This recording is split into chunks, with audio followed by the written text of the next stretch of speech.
I also want to briefly touch on um, how you got your job at DeepMind and also why you left. Um, can you talk a little bit about how you landed your job at DeepMind, because it was a little bit unorthodox, and I really like this story. hmm Well, I think a lot of the dots I've already kind of covered throughout the episode. But basically, while I was still at Microsoft, as I said, I started my YouTube channel, and the YouTube channel acted as a forcing function for me to read 500 plus or I don't know, maybe even 1,000 plus papers at this point in time. So that means I probably read more papers than many PhD folks, even though I've never went the PhD route, just because I was so obsessed of like learning and going through these macro and micro cycles. And all of that kind of compounded.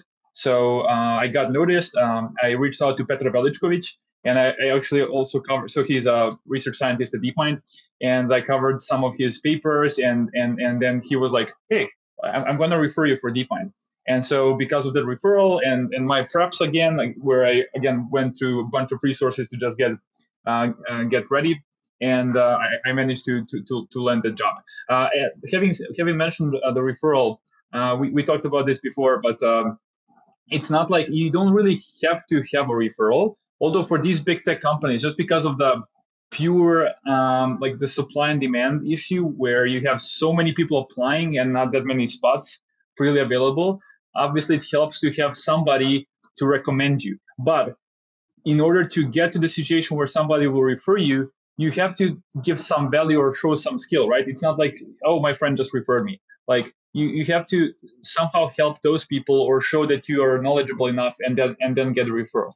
So it Yeah, you want to definitely make them look helps. good. Yeah, let's well, not necessarily, but you just want to show that you are good, that you have what it takes, and then the person also has incentive, right? If they refer you and you get the job, they get the money. So there is also a financial incentive, if nothing else. Like most of those people don't do it for money; they do it just because they love to help other people. So Let's talk about why you left DeepMind, and I'd love to hear everything about Ortus, because it's something I've been using. It's something that we're announcing that we're integrating into the YouTube channel as well, which I'm very very excited about. So it'll be a resource for everyone watching my videos, your videos. Lex Friedman, I think Alex Freeberg, and a couple other people. So I'd love to hear about sort of the departure and why it is that you wanted to pursue a startup. makes sense. So like ever since I was wrapping up my faculty back in 2017, we actually back then built a small Android app and published it to Play Store. And we expected like a big boom. Like we will still, I was still completely unaware of the business dynamics of marketing, how everything works. And I was just like, it was kind of a meme app, and I expected some type of demand, zero. And we were like, okay, I have to learn so much more, and I also have to I want to see how it looks like to work for big tech companies.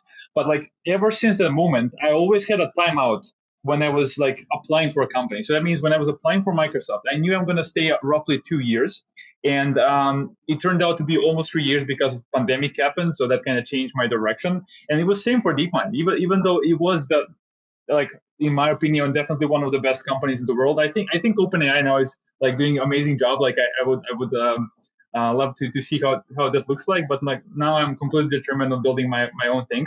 And so as I said, like even before I applied, I knew I'm not going to stay more than a year and a half or 2 years. And that's obviously not something you can really communicate freely when you're applying for the company, because they always ask you, hey, where do you see yourself in 5 years? And like nobody's going to say like, oh, of course I'm going to be in this company and I'm going to be doing a great job. Like those questions sometimes also don't make much sense, right? Like because ambitious people do want to move, pick up the knowledge, contribute, and then go on their way. And I think that's completely fine, because ultimately many of those companies had people who went ahead and built their own stuff and created super influential like companies. And in general, I think that's helping us create a better economy, better world, and it's a healthy like um, it's a healthy dynamics. As long as you're not jumping back and forth every 6 months, and that's kind of your end goal. I don't see anything bad with like getting some experience and then continuing on to do what was your actual desire like since however many years ago. And so that was kind of the case for me. And like long story short, I now started my first startup. So it's called Ortus, as you said. It's currently a Chrome extension, but that's not the end goal.